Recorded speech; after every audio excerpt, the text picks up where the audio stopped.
Previous వీడియోలో string methods part 3లో ఈ methods గురించి చూసాం. ఈ వీడియోలో ASCII అంటే ఏంటి, built in methods or functions used for strings, వీటి గురించి చూద్దాం.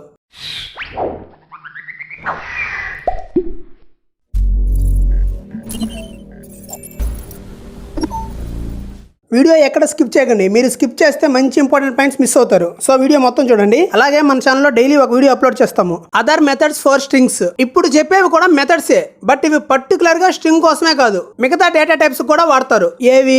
List, set, tuple, string, dictionary, అరే. సో అందుకే ఇవి నేను సపరేట్ గా చెప్తున్నా. ప్రీవియస్ వీడియోలో చెప్పినట్టువి ఓన్లీ స్ట్రింగ్ కే ఉంటాయి, కానీ ఇవి మాత్రం అన్నిటికీ ఉంటాయి. అవేంటో చూద్దాం. సో మనకి చాలా ఉన్నాయి, బట్ మనం ప్రెసెంట్ వీటిని చూద్దాం. మిగతావి ఖచ్చితంగా ఇంటర్మీడియట్ సిరీస్ లో చెప్పుకుందాం. ఈ మెథడ్స్ ఏందో చూడండి. CHR, ORD, మ్యాక్స్, మిన్, లెంత్, సార్టెడ్. వీటిలో మ్యాక్స్, మిన్, CHR, ORD తెలియాలంటే ముందు మనకి ASCII అంటే తెలియాలి. So what is ASCII? ASCII అంటే American standard code for information interchange. ఇది ఎందుకు కనిపెట్టారంటే కంప్యూటర్స్ కి మన లాంగ్వేజ్ అర్థం కాదు, అవి ఓన్లీ జీరోస్ అండ్ వన్స్ నే అర్థం చేసుకుంటుంది. సో మనం కంప్యూటర్ కి ఏమైనా చెప్పాలి అంటే ఓన్లీ జీరోస్ అండ్ వన్స్ ద్వారానే చెప్పాలి. Letters either upper case lower case, symbols, decimals, వీటన్నిటిని మనం టైప్ చేస్తాం. కంప్యూటర్స్ కి ఓన్లీ వన్స్ అండ్ జీరోసే కదా అర్థమయ్యేది, బట్ మనం టైప్ చేసిన లెటర్స్ ఎలా అర్థం చేసుకుంటుంది, మనకి ఎలా డిస్ప్లే చేస్తుంది?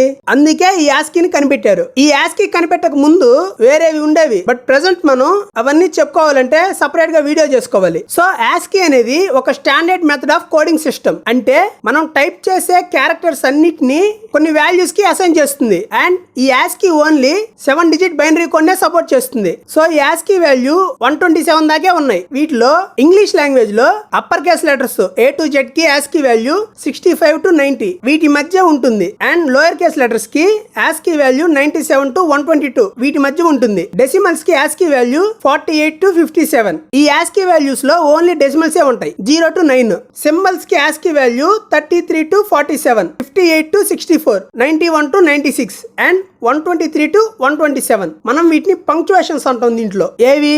సింబల్స్ ని. సో ఇలా ప్రతి క్యారెక్టర్ ASCII వాల్యూ కి అసైన్ అయి ఉంటాయి. మన కీబోర్డ్ లో ఉండే ప్రతి ఒక్క క్యారెక్టర్ కి ASCII వాల్యూ ఖచ్చితంగా ఉంటుంది. అందుకే మనం కీబోర్డ్ లో ఉన్నది టైప్ చేస్తే స్క్రీన్ మీద కనిపిస్తుంది. అదే వాటికి ASCII వాల్యూ లేకుంటే మనకు స్క్రీన్ పైన కనిపించదు. ఈ ASCII వాల్యూస్ అన్నిటికీ ఒక బైనరీ కోడ్ ఉంటుంది. ఇందాక చెప్పాను కదా 7 డిజిట్ బైనరీ కోడ్ అని. ఈ 7 డిజిట్ బైనరీ కోడ్ లో ఓన్లీ జీరోస్ అండ్ వన్స్ ఉంటాయి. సో మనం ఒక క్యారెక్టర్ ని టైప్ చేసినప్పుడు ఆ క్యారెక్టర్ కి ఉన్న ASCII value 7 digit binary code లో మెషిన్ ఆర్ హార్డ్వేర్ కి సిగ్నల్ వెళ్తుంది. అప్పుడు మనం టైప్ చేసిన క్యారెక్టర్ మనకి స్క్రీన్ పైన డిస్ప్లే అవుతుంది. సో ఇక్కడ ASCII అనేది ఒక మీడియేటర్ లా పనిచేస్తుంది between software and hardware. So మనం టైప్ చేసిన క్యారెక్టర్ ని ఒక వాల్యూ కి అసైన్ చేసి మిషన్ కి అర్థం అయ్యేలా మారుస్తుంది. ఈ ASCII వాల్యూస్ ఓన్లీ ఇంటీజర్సే, అది కూడా 127 దాకే సపోర్ట్ చేస్తుంది. 7 డిజిట్ బైనరీ కోడ్ అంటే 127 దాకే ఉంటుంది. మీరు ఎప్పుడైనా UTF-8 ఆర్ UTF-32 ఎన్కోడింగ్ ఇలాంటి నేమ్స్ విన్నారా? సో ఇవి కూడా ASCII లాంటివే, బట్ ఇవి ఇంకా చాలా క్యారెక్టర్స్ సపోర్ట్ చేస్తాయి. ఎంతంటే 11,12,064 క్యారెక్టర్స్ సపోర్ట్ చేస్తుంది. వీటి గురించి మీరు తెలుసుకోవాల్సింది చాలా ఉంది. ASCII వాల్యూస్ లో ఇంగ్లీష్ లెటర్స్, డెసిమల్స్, సింబల్స్ నే ఎన్కోడింగ్ చేస్తుంది. బట్ ఈ UTF-8 మన తెలుగు లాంగ్వేజ్ ని కూడా ఎన్కోడింగ్ చేస్తుంది. తెలుగు ఏంటి, ఇంకా చాలా లాంగ్వేజ్ సపోర్ట్ చేస్తుంది. మళ్ళీ చెప్తున్నా ఇంకోసారి, మనం ఏదైనా కీబోర్డ్ ద్వారా టైప్ చేస్తే మనం టైప్ చేసిన క్యారెక్టర్ కి ఉన్న ASCII వాల్యూ బైనరీ ఫార్మాట్ లో హార్డ్వేర్ కి సిగ్నల్ పోతుంది. అండ్ అది మనకి స్క్రీన్ పైన డిస్ప్లే చేస్తుంది. సో మన కీబోర్డ్ లో ఉండే ఎవ్రీ క్యారెక్టర్ కి ఒక ASCII వాల్యూ ఉంటుంది. ASCII అంటే అర్థమైంది అనుకుంటున్నాను. ఒకవేళ ఏమైనా డౌట్స్ ఉంటే కింద కామెంట్ లో అడగండి. సో ఇంకా మెథడ్ లోకి పోదామా? First CHR method. ఈ CHR మెథడ్ ఏంటంటే దీంట్లో మనం ASCII వాల్యూస్ ని ఎంటర్ చేస్తే ఆ ASCII వాల్యూ కి ఏ క్యారెక్టర్ ఉందో ఆ క్యారెక్టర్ ని ప్రింట్ చేస్తుంది. ఇక్కడ మీరు ఈ లిస్ట్ చూడండి, ASCII values and their characters. వీటిలో అన్ని ASCII వాల్యూస్ ఉన్నాయి, వాటి క్యారెక్టర్స్ ఉన్నాయి. చూడండి, ఇప్పుడు ఐడియల్లీ లో CHR మెథడ్ లో 68 ని ఇచ్చాను. ఇక్కడ లిస్ట్ లో 68 కే ఉంది, క్యాపిటల్ D ఉంది. ఇప్పుడు ఎంటర్ నొక్దాం. దీనికి అవుట్పుట్ చూడండి ఏమొచ్చిందో, D వచ్చింది. అంటే ASCII వాల్యూ 68 కి క్యారెక్టర్ D ఉందని చెప్తుంది. ఈ లిస్ట్ లో ఉండేది కూడా అదేగా. ఇంకో వాల్యూ చూద్దాం. ఇప్పుడు CHR-98 అవుట్పుట్ చూడండి, స్మాల్ b వచ్చింది. అంటే ASCII వాల్యూ 98 కి B క్యారెక్టర్ ఉందని. మీరు ఈ CHR మెథడ్ లో ఓన్లీ ఇంటీజర్సే పాస్ చేయాలి. ఎందుకంటే ASCII వాల్యూ ఇంటీజర్ కాబట్టి. ఇంటీజర్ కాకుండా కాకుండా ఏది పాస్ చేసినా మనకి ఎర్రర్ వస్తుంది. కావాలంటే ఎగ్జాంపుల్ చూడండి, CHR ఆఫ్ B అని ఇస్తున్నాను, అవుట్పుట్ చూడండి ఎర్రర్ వచ్చింది. అండ్ ఇంటీజర్ ఇస్ రిక్వైర్డ్ అని వచ్చింది. మనం చెప్పింది కూడా అదేగా, ఇంటీజర్ నే పాస్ చేయాలని. CHR లో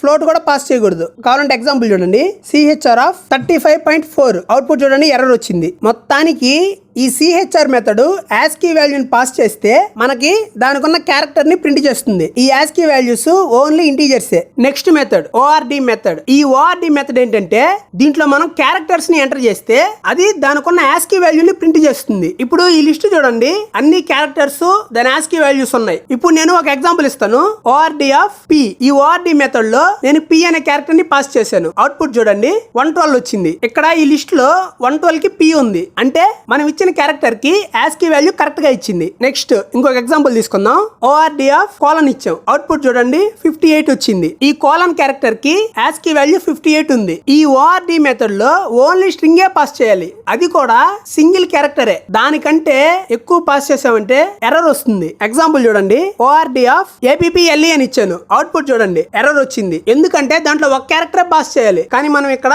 5 ఇచ్చాం. ఇందాక స్ట్రింగ్ కాకుండా ఏది పాస్ చేసినా ఎర్రర్ వస్తుంది అన్నాం కదా. ఇప్పుడు చూడండి ఒక నెంబర్ పాస్ చేసి చూద్దాం, ORD ఆఫ్ 7. అవుట్పుట్ చూడండి ఎర్రర్ వచ్చింది. ఇప్పుడు ఇది చూడండి ORD ఆఫ్ 3. ఈ 3 అనేది నేను స్ట్రింగ్ లాగా పాస్ చేస్తున్నాను. అవుట్పుట్ చూడండి 51 వచ్చింది. ASCII వాల్యూ అన్ని ఇంటీజర్సే అండ్ ఆ వాల్యూకి ఉన్న క్యారెక్టర్ అన్ని స్ట్రింగే, ఈవెన్ డెసిమల్స్ కూడా. నార్మల్ గా మనం ఒకేసారి ఎక్కువ క్యారెక్టర్స్ టైప్ చేయగలుగుతామా? చేయలేము. ఒకటి తర్వాత ఒకటి చేస్తాం. నువ్వు ఎంత ఫాస్ట్ గా టైప్ చేసినా ఒకటి టైప్ అయిన తర్వాత ఇంకొకటి టైప్ అవుతుంది. ఇప్పుడు మీరు ఒక నెంబర్ టైప్ చేశారు 789 అని. అప్పుడు ఫస్ట్ 7 కి ఉన్న ASCII వాల్యూ వెళ్ళి మన స్క్రీన్ పైన డిస్ప్లే అవుతుంది. తరువాత 8 అని టైప్ అవుతుంది. దానికి ఉన్న ASCII వాల్యూ ప్రకారం మనకు 8 స్క్రీన్ పైన డిస్ప్లే అవుతుంది. అండ్ నెక్స్ట్ 9 అని టైప్ చేశాక మనకి 9 స్క్రీన్ పైన వస్తుంది. అంటే మనం ఎంత పెద్ద నంబర్ కొట్టినా అక్కడ ఒకటి తర్వాత ఒకటి వస్తుంది. అది కూడా 0 to 9 ఉంటుంది. సో మనకి ఈ ASCII క్యారెక్టర్స్ లో 0 to 9 దాకా సరిపోతుంది. ఇప్పుడు మీకు ఒక డౌట్ రావచ్చు, ఏంటంటే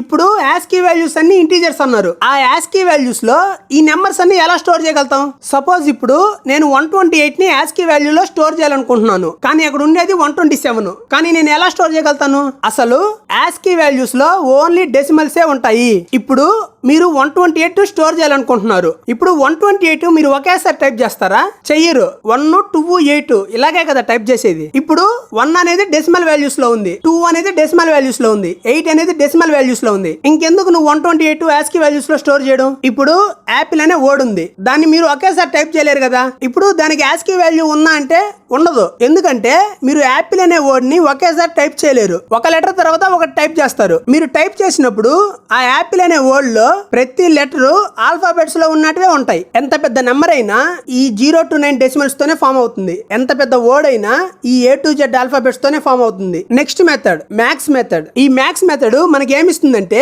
మనం పాస్ చేసిన స్ట్రింగ్ కి లార్జెస్ట్ ఎలిమెంట్ ని ఇస్తుంది. మీకు ఒక డౌట్ రావచ్చు, నెంబర్స్ లో అంటే లార్జెస్ట్ నెంబర్ కనుక్కోవచ్చు, కానీ స్ట్రింగ్స్ లో డెసిమల్స్ తో పాటు letters both upper case and lower case special characters ఇన్ని ఉంటాయి. వాటిలో లార్జెస్ట్ ఎలిమెంట్ ని ఎలా కనుక్కుంటుంది? సో ఇప్పుడు ఒక ఎగ్జాంపుల్ చూడండి, మ్యాక్స్ మెథడ్ లో నేను ఒక స్ట్రింగ్ ని ఇస్తున్నాను, ఎంటర్ నొక్కండి. అవుట్పుట్ చూడండి 8 వచ్చింది. ఎందుకంటే వీటన్నిటిలో లార్జెస్ట్ నెంబర్ 8 అని మనకు తెలుసు. ఇప్పుడు ఇంకొక స్ట్రింగ్ ఇస్తున్నాను. ఇప్పుడు చూడండి, ఈ మ్యాక్స్ మెథడ్ లో నేను అన్ని కాంబినేషన్స్ ఇచ్చాను. Upper case lower case letters, numbers, special characters, symbols అన్ని ఇచ్చాను. ఇప్పుడు దీనికి అవుట్పుట్ చూడండి టిడిల్ సింబల్ వచ్చింది. సో ఇందాక నెంబర్ కాబట్టి చెప్పేశారు. ఇప్పుడు వీటికి ఎలా చెప్తారు? సో ఈ మ్యాక్స్ మెథడ్ మనం ఇచ్చిన స్ట్రింగ్ లో ప్రతి ఒక్క క్యారెక్టర్ కి ASCII వాల్యూని చూస్తుంది. అలా చూసిన ASCII వాల్యూస్ లో ఏ ASCII వాల్యూ పెద్దదో ఆ ASCII వాల్యూ కొన్న క్యారెక్టర్ ని రిటర్న్ చేస్తుంది. ఇక్కడ టిటిల్ సింబల్ కి అన్నిటికన్నా ASCII వాల్యూ పెద్దది, అందుకే మనకు అవుట్పుట్ అది వచ్చింది. నెక్స్ట్ ఇంకొక ఎగ్జాంపుల్ తీసుకుందాం, మ్యాక్స్ ఆఫ్. ఇక్కడ ఒక స్ట్రింగ్ ని పాస్ చేస్తున్నాను.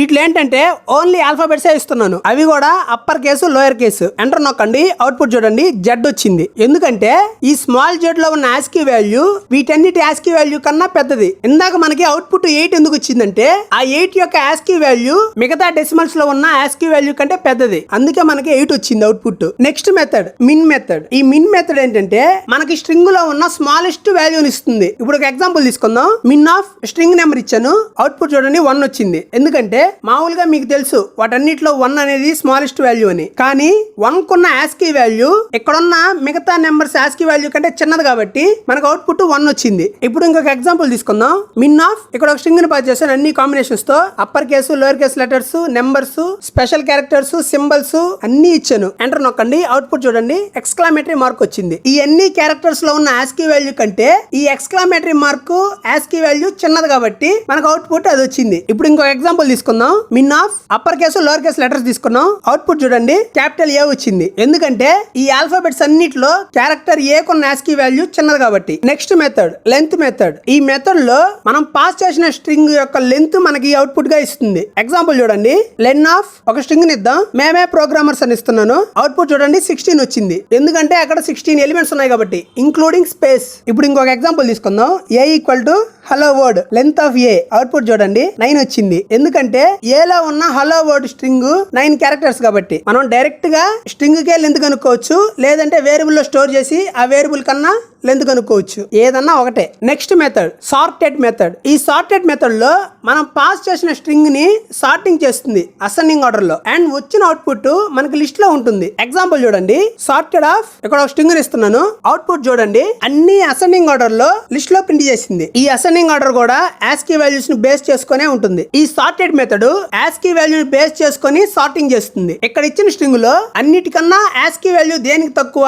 1 కి, దాని తర్వాత 2 కి, దాని తర్వాత 3 కి, అలా ASCII వాల్యూస్ ని బేస్ చేసుకొని మొత్తం సార్టింగ్ చేసింది. ఇప్పుడు ఇంకొక ఎగ్జాంపుల్ చూద్దాం. సార్టెడ్ ఆఫ్ ఈ స్ట్రింగ్ ని ఇచ్చాను. అవుట్పుట్ చూడండి మొత్తం సార్ట్ అయ్యి మనకి లిస్ట్ లో ప్రింట్ చేసింది. ఈ సార్టెడ్ మెథడ్ కి అప్లై చేసిన స్ట్రింగ్ ఇందాక మిన్ మెథడ్ కి అప్లై చేసింది ఒకటే, ఈ స్ట్రింగ్ అది. చూడండి ఈ మిన్ మెథడ్ అప్లై చేసినప్పుడు అవుట్పుట్ ఏమొచ్చింది? Capital A. ఇప్పుడు ఈ సార్టెడ్ మెథడ్ కి అప్లై చేసినప్పుడు ఫస్ట్ లెటర్ ఏ వచ్చింది? Capital A. First capital A వచ్చిందంటే దాని మీనింగ్ ఏంటి? అన్నిటికన్నా అది చిన్నదే కాబట్టి. ఎందుకంటే అసెండింగ్ ఆర్డర్ లో ఫస్ట్ చిన్నదే ఉంటుంది కదా. ఈ స్ట్రింగ్ నే మనం మ్యాక్స్ కూడా పాస్ చేస్తాం. చూడండి ఇక్కడ అవుట్పుట్ ఏమొచ్చింది? Small Z. ఈ సార్టెడ్ మెథడ్ అప్లై చేసినప్పుడు ఈ జెడ్ చూడండి ఎక్కడ ఉందో, లాస్ట్ లో ఉంది. అంటే దాని మీనింగ్ ఏంటి? ఈ జెడ్ అనేది అన్నిటికన్నా మాక్సిమం. సో ఇప్పుడు మనకి ఎలిమెంట్ డిసెండింగ్ ఆర్డర్ లో రావాలంటే సింపుల్. సార్టెడ్ మెథడ్ లో మనం పాస్ చేసిన స్ట్రింగ్ పక్కన రివర్స్ ఈక్వల్ టు ట్రూ అని ఇస్తే చాలు. ఎగ్జాంపుల్ చూడండి. సార్టెడ్ ఆఫ్ ఒక స్ట్రింగ్ ని ఇచ్చాను, comma reverse equal to true. Output చూడండి రివర్స్ లో వచ్చింది. ఇదే స్ట్రింగ్ నేను పైన సార్టెడ్ కి రివర్స్ ఇవ్వకుండా ఇచ్చాను. చూడండి దానికి దీనికి అవుట్పుట్ తేడా. అది అసెండింగ్ ఆర్డర్ లో ఉంది, ఇది డిసెండింగ్ ఆర్డర్ లో ఉంది. సో మనకు ఇంకా మెథడ్స్ ఉన్నాయి, బట్ ఇవి మనం ఎక్కువగా వాడతాము, అండ్ మిగతావి ఇంటర్మీడియట్ సిరీస్ లో చెప్పుకుందాం. ఇంకోటి ఇప్పుడు చెప్పిన మెథడ్స్ ని ఇంకా డెప్త్ గా చెప్పుకుందాం ఇంటర్మీడియట్ లో. ఈ మెథడ్స్ సపరేట్ గా ఎందుకు చెప్పామంటే ఈ మెథడ్స్ మిగతా డేటా టైప్స్ తో కూడా వాడొచ్చు. అందుకే ఈ రోజు చెప్పిన టాపిక్ లో ఏమైనా డౌట్స్ ఉంటే కింద కామెంట్స్ లో పెట్టండి. మేము మాకు వీలైనంత వరకు మీకు అర్థమయ్యేలా చెప్పడానికి ట్రై చేసాం. ఏదో ఒక పాయింట్ దగ్గర ఎవరికన్నా అర్థం కాకుంటే కింద కామెంట్స్ లో పెట్టండి. మా ఎఫర్ట్ కనుక మీకు నచ్చితే మమ్మల్ని సపోర్ట్ చేయండి. ఈ వీడియోని ఎవరికైనా ఉపయోగపడుతుందంటేనే షేర్ చేయండి, లేదంటే వద్దు. మాకు కావాల్సింది చూడడం కాదు, నేర్చుకోవడం. అందుకే ఎవరైతే ఇంట్రెస్ట్ గా ఉంటారో వాళ్ళకే పంపించండి. సబ్స్క్రైబ్ చేయండి, లైక్ చేయండి, షేర్ చేయండి. డౌట్స్ ఏమైనా ఉంటే కామెంట్ లో పెట్టండి.